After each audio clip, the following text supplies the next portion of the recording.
I said there was a time I was working 19 hours a day. True. And my wife would bring my change of clothes.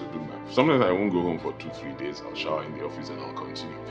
Now, I know it's difficult for people to contemplate that and to think they want to live a life like that, you know.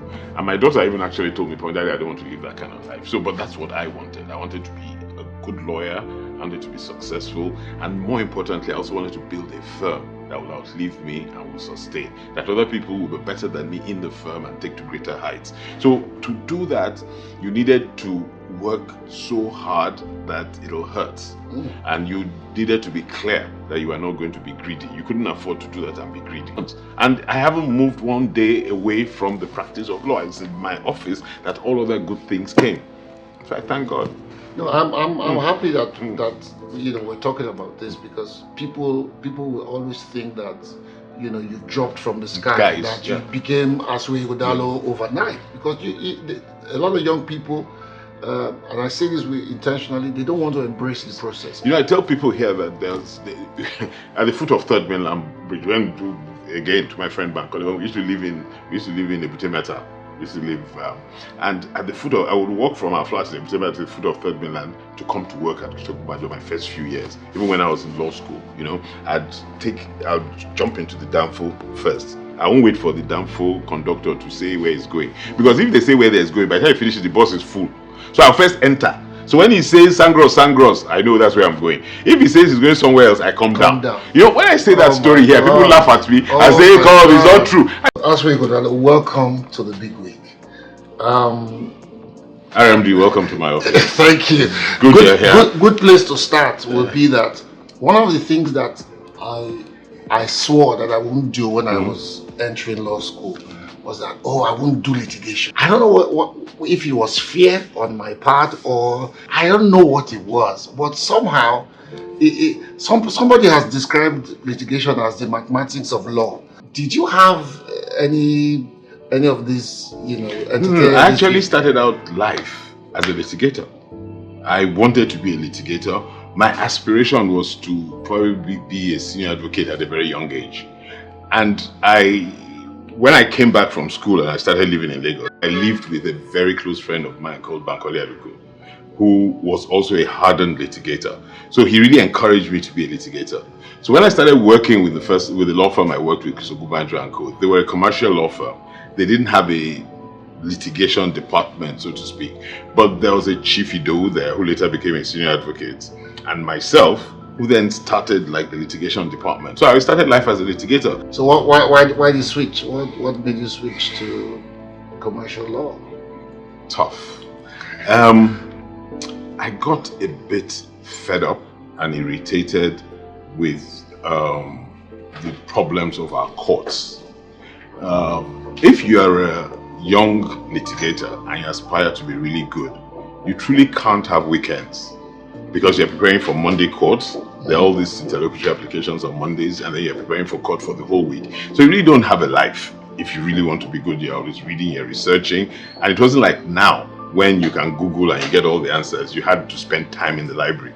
So I found out that I spent all my time working, and then I'd get to court on a Monday, and for some flimsy reason, the court would adjourn. The court wouldn't sit, or the lawyer on the other side would find an excuse. And no matter how much you try to persuade the judge to continue with it, he'll say no, he'll take a date. And then he could give you a date for another 6 months. So I really didn't like it. That was one.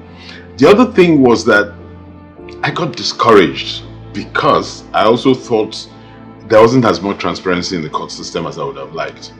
And I remember one particular matter I had. It was a maritime matter, and I spent 9 hours on my feet arguing. The guy on the other side stood up, responded in 5 minutes. Okay, that's his prerogative. But if you know about shipping arrest and all that, it's a matter that the judge should deal with immediately. The judge adjourned the matter for 4 weeks. And I was pleading with the judge that, my lord, you can't do this. The arrest, there's a sum of money that they pay for demurrage and for putting the ship in our shores and things like that every day. And so the ship owners were actually bleeding. And I was trying to persuade, the judge just didn't listen to me. And I couldn't understand. And I had a number of those experiences, and I thought, there's a better way to practice law, you know. So when we did start this firm, I was supposed to be the litigator and Femi the commercial person, you know, my original partner. But after I had done this for about 2 years, I said, no, there must really be a way. Some people will say that it's a law degree should be like the most basic degree before you step onto other things. But you did economics before law. You know, it's funny. I stumbled into law. I'll say, when I left O levels, I was admitted for prelim law in Ife in 1975. Oh, okay. And my father had always wanted me to be a lawyer. You know, he had said he was an accountant, and he had said if he hadn't studied accountancy, he would have studied law. And he had a lot of lawyer friends. So, and at that time, I really didn't want to go to Ife. I didn't want to go into university yet. We'd had a tradition in the family of you do O levels, then you come to international school Ibadan for your A levels, and you leave from home. And I wanted to do that, you know. So I didn't go to Ife. And I never wanted to be a lawyer. I actually wanted to be an investment banker because that was the age and era in which investment banking was coming to the fore and all of that. And it seemed exciting, it seemed adventurous, it seemed the thing to do. And the ones I saw, because there were few investment or merchant banks in Nigeria at the time. Now, Nigeria, that was Nigeria Acceptances Limited, that was the oldest, you know. IMB was just picking up and all that. And when you saw all those bankers in their braces and all that, so that was the life. That was the life for me. So I said I'd study economics and then maybe do a master's or an MBA and then be an investment banker. That was the life I plotted for myself. So once I finished A levels, I went into University of Ibadan to study economics, you know. But I didn't know my father was watching me and he had his own plans for me. So when I was going into my I think my third year in economics, my father called me one day and said that, so after this economics, what do you want to do? So I said, I've always told you I want to be a banker. So he said, you want to be a teller, you want to be counting money for people. I said, no. So I tried to explain to him, I said, no, it's not about being a teller, tally number and all that. So I said, the world has changed. There's this investment banking, merchant banking. I tried, he nodded, he said, fine. He said, okay, why don't you study law? You can come back and study this year and be a banker. But, you know, it'll help you. Economics, law, you'll be a better banker. So I said, no problem. I said, will you send me abroad? If you send me abroad to study law, I'll go abroad. So he said, I'll send you abroad. I said, okay. So he said, get into a good school abroad and I'll send you abroad. So I applied to Cambridge, LSC, and Buckingham University. And the three universities took me. But again, you know, my friend had mentioned, Bankole, he always had this thing. He always appeared in my professional and personal life at very inflective moments. And I remember that day when I went for the interviews, I was going into the tube station somewhere in Paddington, and I ran into him. And I said, he said, what are you doing in town? So I told him, he said, so at last you're coming to study this law. He was doing his LLM in LSC at the time. So he said that, so where are you going to study? I said, I just left LSC, I interviewed and all that. So he said, Cambridge, LSC. He said, LSC. I said, you know, Cambridge is 2 years if you have a first degree. Buckingham is 2 years. LSC is 3 years. Why should I wait? He said, no. He said, LSC is where to go. So we came. So he said, come, let me introduce you to somebody. So he took me and introduced me to a guy called, I think it was Lord, it was one of the foremost authorities in company law. And that was his teacher. And he took me to him. And I sat before this great guy and he just mesmerized me. I said, okay, I'll come to LSC. So that's how I ended up in LSC. And I spent 3 wonderful years in LSC. And I didn't even, you know, there's no race. You know, you can study law in 2 years or in 3 years. Doesn't matter. Everybody equalizes at the end of the day. So that's how I got into law. So I then still thought, okay, but I'll still go back to this banking. So I then applied to a number of banks in my third year at the LSC.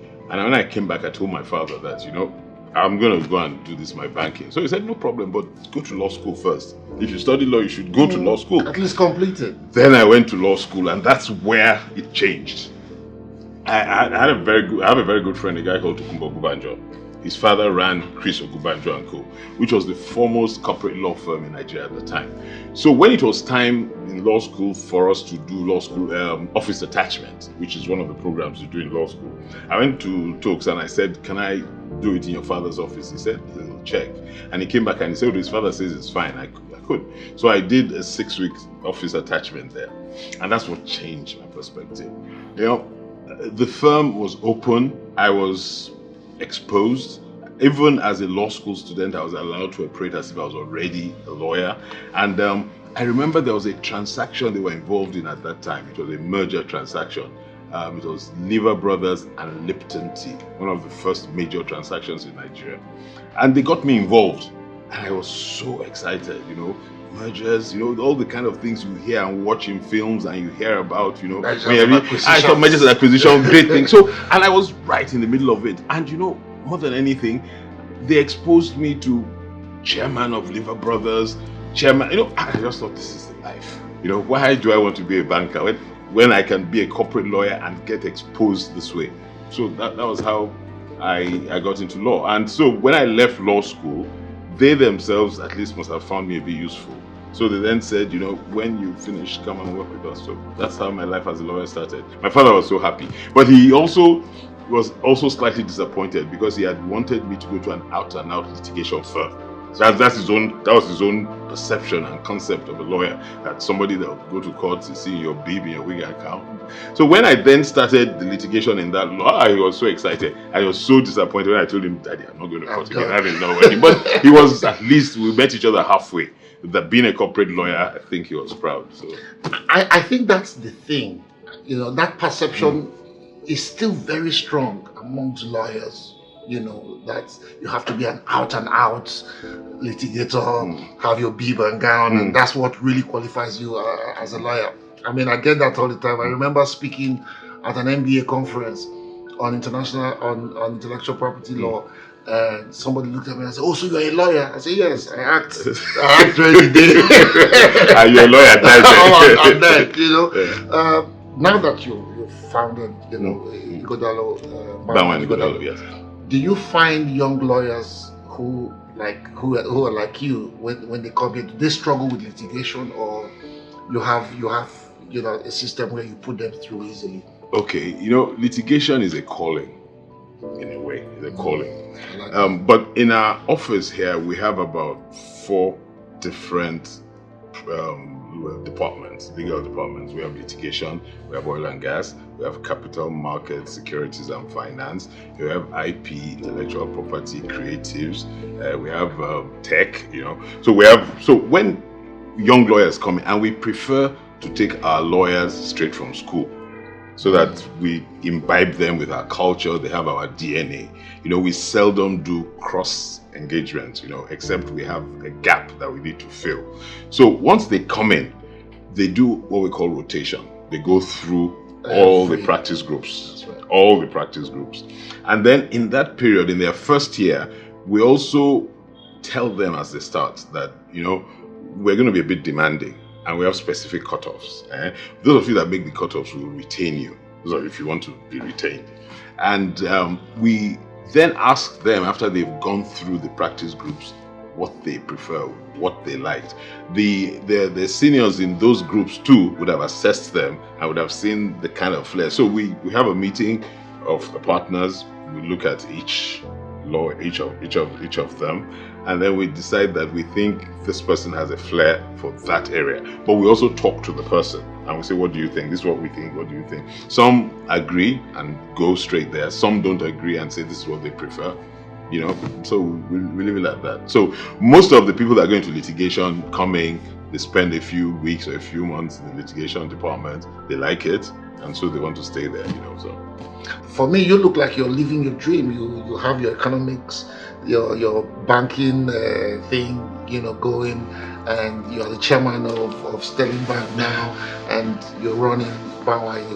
So how was the putting together of this? Is this what you always dreamed about? I again, I ran into being on the board of a bank by mistake. Just like by mistake. But your friend was not instrumental to this. No. My friend, unfortunately, my friend had died. My friend died in 2002. Unfortunately, very sadly. Yeah. He founded the law firm Alukwano Ibode, which is another firm he co-founded with Benga Ibode. The practice of law, and I tell my guys here, is, and you said it earlier on, the base. If you're a lawyer, it gives you the ability to do nearly any other thing.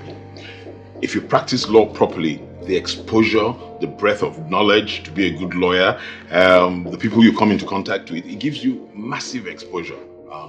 So for me, I'd like to say that I was very fortunate in that the clients I had come across, people had run into, people had worked with, even lawyers on the other side, banks I helped, transactions I did. I guess if you are trying to do your best, people notice you. If also you try to work with a high dose of integrity, and it's not easy. Nobody is a saint, but it's not easy. One of the things we say and insist on here is that we must run a firm and have a practice that is infused with great integrity. We try to do everything above board. We try to stay on the straight and narrow, and we don't in any way compromise that. So I tell guys, if you're sweeping, sweep well. If you're a gate man, be a gate man well. If you're a president, be president well. Who was that minister that used to say that some years ago?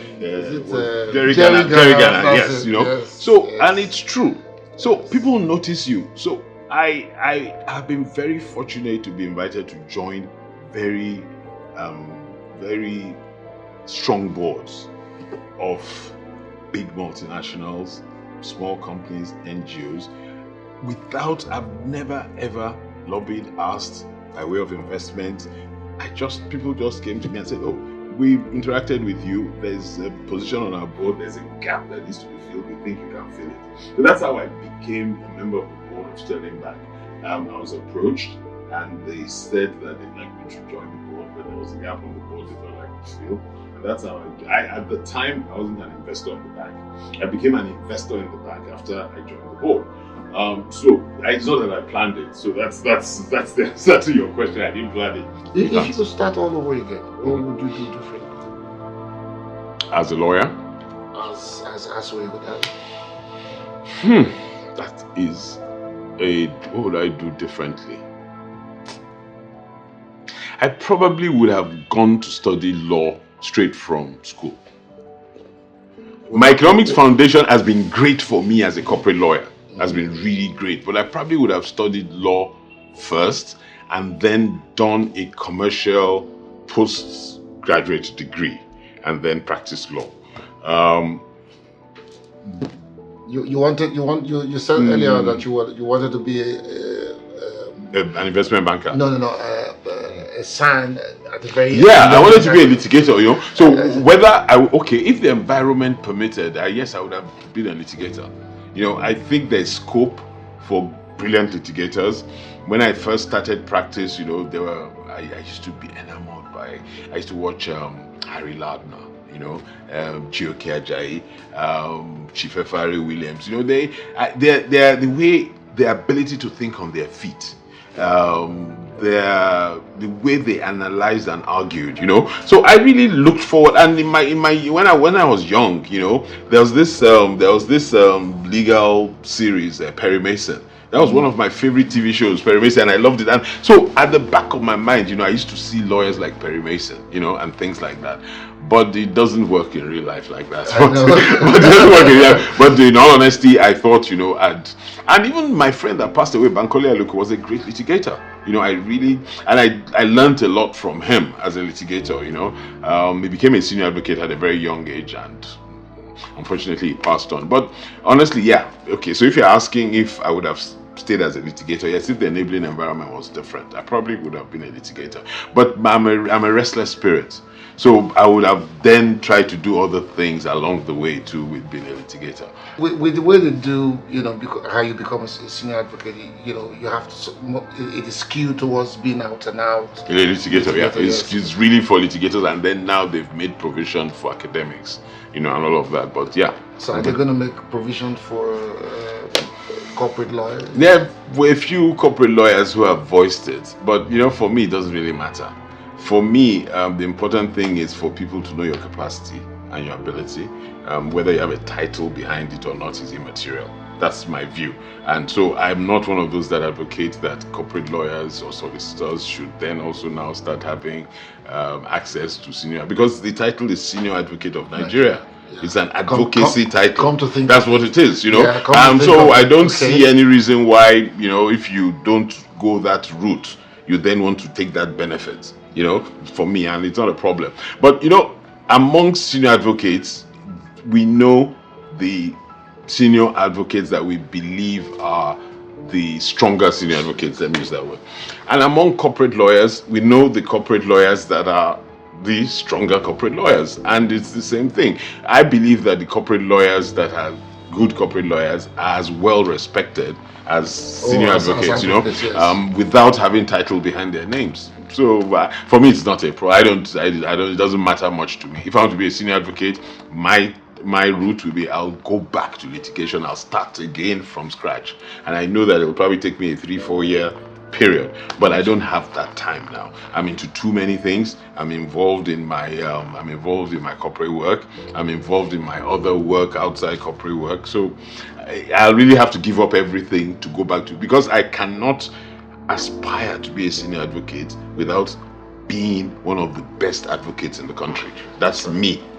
So I wouldn't. So that's how it should be for everybody. I like what I saw in your wall when I came in. That work so hard that you don't need to be introduced. That spoke to me. So but that's you. See, from my door, from the gate downstairs, everybody had told me they've been telling me RMDs in our office. It speaks to you as well. Yeah, but because again, because you put in the work. Yeah, I go back and I tell people, for instance, in my office I was at an MBA SBL conference, and myself, being everybody, my Belo Sage, to talk about our lives, our firms, how we grew the firms and all that. And I tell people, I said there was a time I was working 19 hours a day. True. And my wife would bring my change of clothes. Sometimes I won't go home for 2-3 days. I'll shower in the office and I'll continue. Now, I know it's difficult for people to contemplate that and to think they want to live a life like that, And my daughter even actually told me, Daddy, I don't want to live that kind of life. But that's what I wanted. I wanted to be a good lawyer. I wanted to be successful. And more importantly, I also wanted to build a firm that will outlive me and will sustain. That other people will be better than me in the firm and take to greater heights. So to do that, you needed to work so hard that it'll hurt. And you needed to be clear that you are not going to be greedy. You couldn't afford to do that and be greedy. So yes, we'll put in the hours. And to be good at anything, you need to put in, I'm sure you've put in more than 10,000 hours acting. And to be a great actor as you are, there's the 10,000 hour rule.